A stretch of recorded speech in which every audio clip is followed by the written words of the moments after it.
Hey guys, Brian delivers you the goods here. I'm returning to you again for a decent to good albums of 2022 part 2 video this time.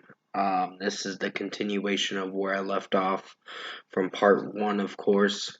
So this is going to be for decent to good albums of 2022 list for part 2 video, of course, from number 60 to whatever number I get to in this one. So I'm going to discuss where I left off to continue on where I left off for number 60 to whatever number I get to in this second part and let you know my thoughts on it. And also just to let you know, this video will continue throughout the day tomorrow as well. If I don't get part 3 out tonight, expect it tomorrow for sure. So let's dive right into part 2 of this decent to good albums of 2022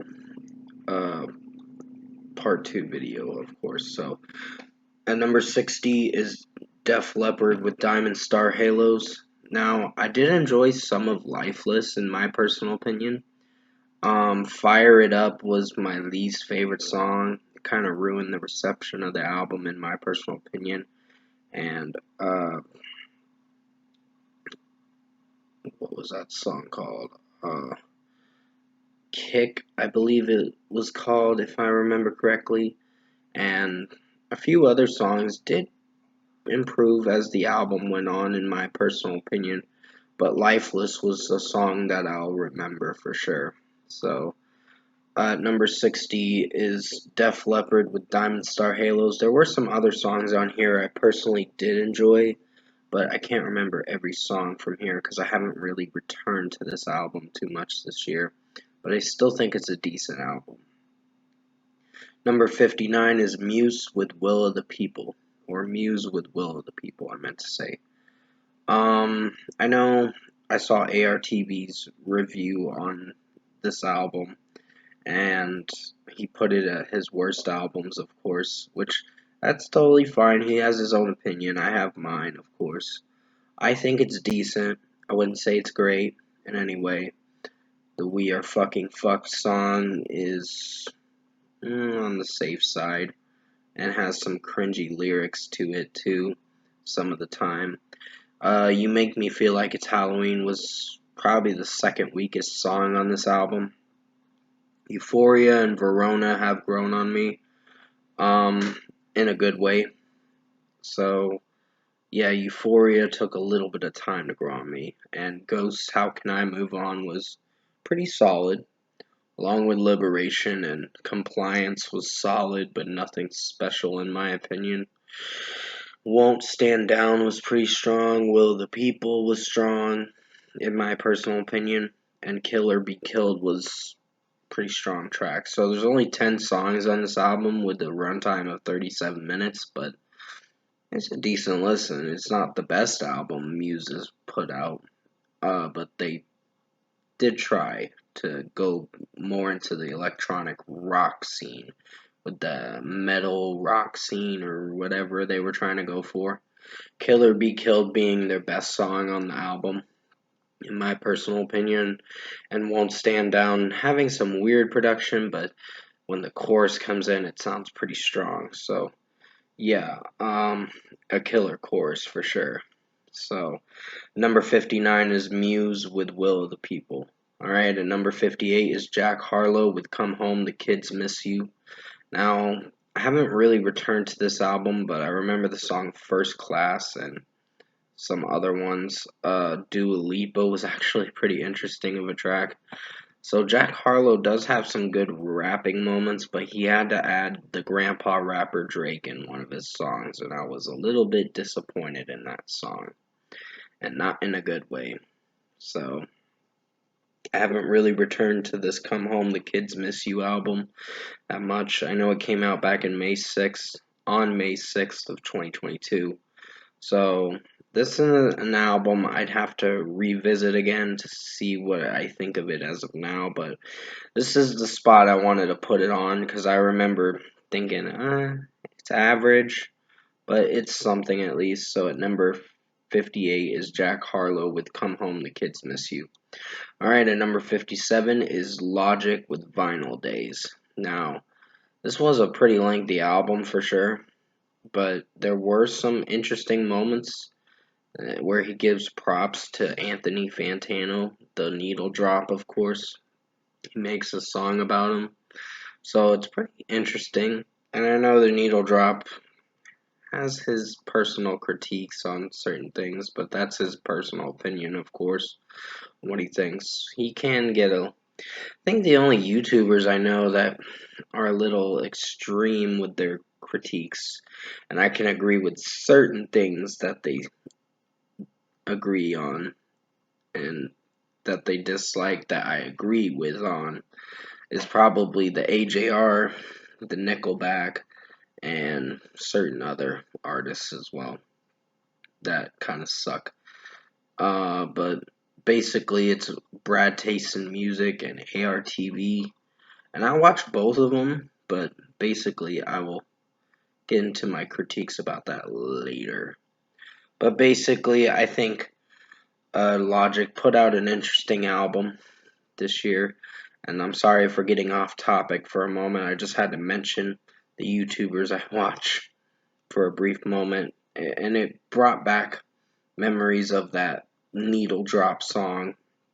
So I went into a little deep topic, a little story about YouTubers I watch, which is true. I do watch them.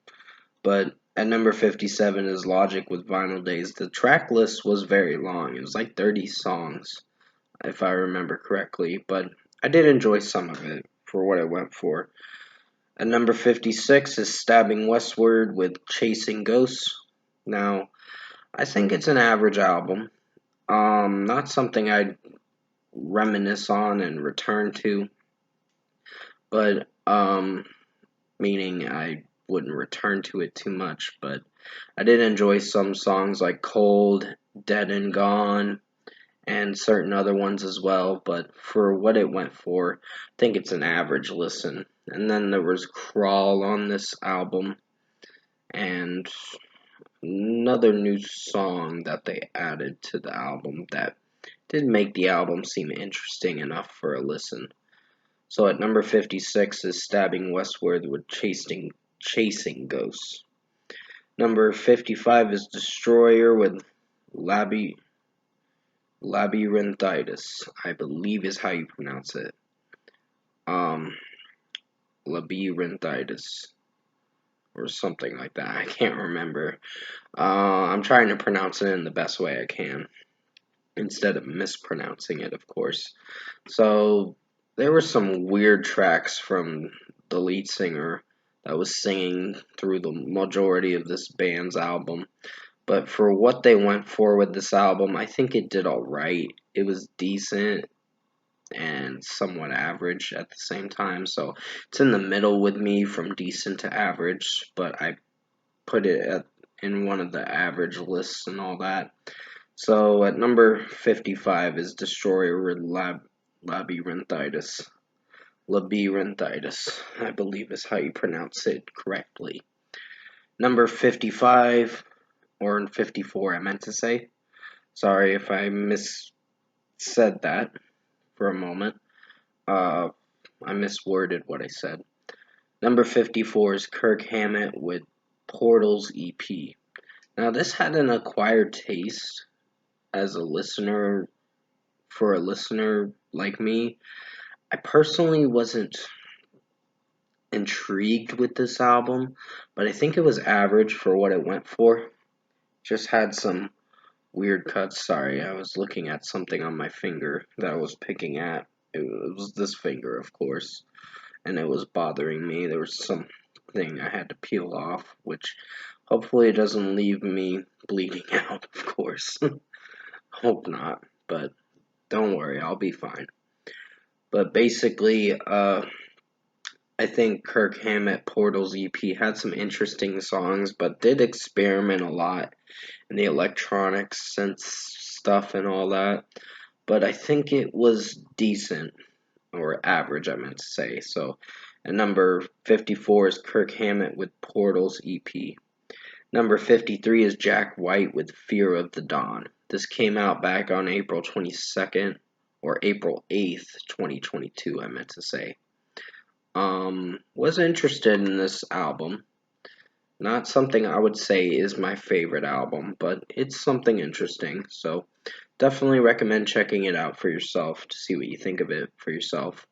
So at number 53 is Jack White with Fear of the Dawn. I did enjoy certain songs on here. There was a few songs on here that left me cringing at, but other than that, I think it was an average album for what Jack White went for with this album. Number 52 is Destruction with Diabolical. Um, I personally think it had some interesting songs on here, but I wasn't sure if I was feeling for certain the way the lead singer was singing it, in my personal opinion. But I think there was some interesting drum work and guitar work in this album. It was a thrash metal album, of course, but it was interesting, and I did enjoy a majority of songs, but did have my critiques about certain songs on this album. So at number 52 is Destruction with Diabolical. Alright, at number 51 is Amberlynn with Silverline EP. Now, there was a couple songs on this EP, not too many, like 4 or 5, if I remember correctly. But there were some interesting cuts from this, for these 5 tracks, I believe. If I remember correctly, if there was 5 songs on this EP, this short album, of course. But it did interest me with what direction they were going for. But the songs and the execution of this EP performed averagely, in my personal opinion. So at number 51 is Amberlynn with Silverline EP. Alright, at number 50 is Post Malone with 12 Karat Toothache. Now I know ARTV put this on his worst albums, which I was like, that's your opinion. I have my own opinion. I think it was an average album in my opinion. It wasn't anything great. I haven't really returned to it too much, but I did enjoy Love Letter to Alcohol. Love Hate Letter to Alcohol, I think it was called. I like the way and the tone that Austin Malone is singing the track, that Post Malone is singing it. And the first song was pretty interesting. I really enjoyed that song. To Take My Own Life Just to Save Yours. It was pretty interesting of a song. I can't remember what the first song was called. You'll have to remind me in the comment section below. It was the opening track to this album, but it did perform pretty well, in my opinion. And certain other songs like Love Hate Letter to Alcohol was pretty interesting. One Right Now was solid, but nothing I'd come back to too much. And the deluxe edition tracks were pretty interesting. So I highly recommend you check out 12 Karat Toothache. And Insane, I think, was another one that was pretty interesting. And I Like You, Happy Song. The Sad Song one was not bad, but I Like You, a happy song, or a happier song, was on the fence with me, in my opinion. And sorry about that chair rocking for a moment. It was just making crackling noises. um, Creaking noises, of course. So, at number 50 is Post Malone with 12 Karat Toothache. Cooped Up was probably a least favorite of mine, but there were some interesting moments in the song with how Post Malone was singing it. But other than that, wasn't a huge fan of that song. Number 49 is 3 Days Grace with Explosions. Now, there was tracks like I Am the Weapon that I kind of did enjoy. So-Called Life being on the fence with me as of now. I think it's a solid track, but it's interesting, not anything great.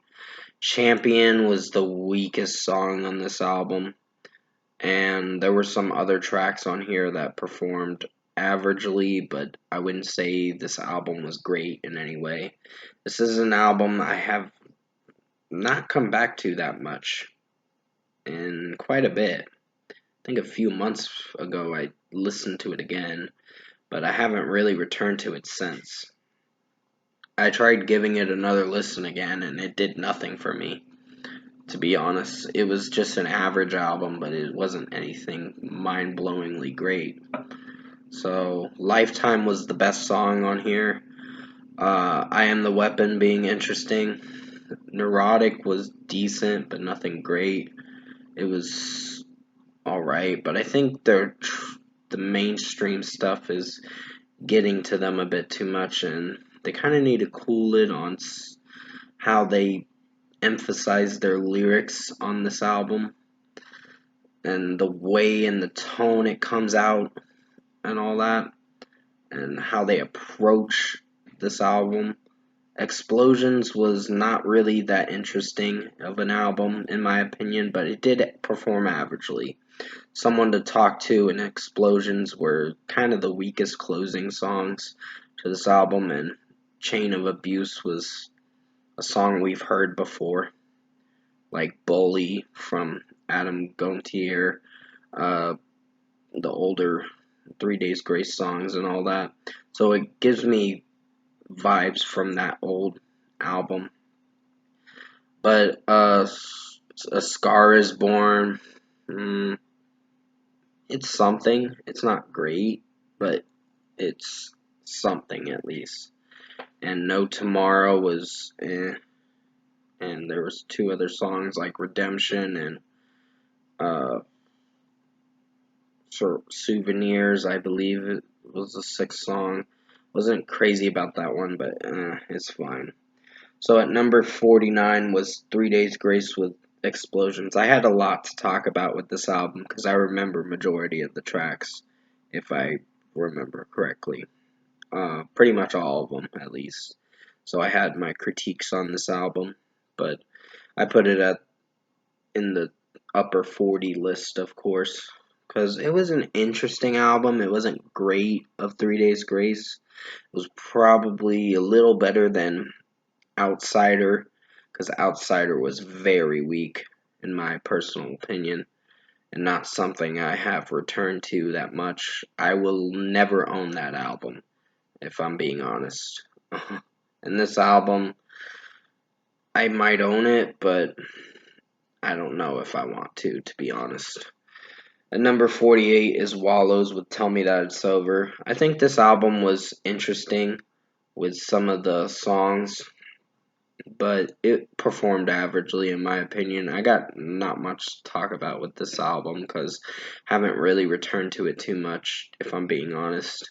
But it did perform averagely. When I first heard it, I was like, interesting.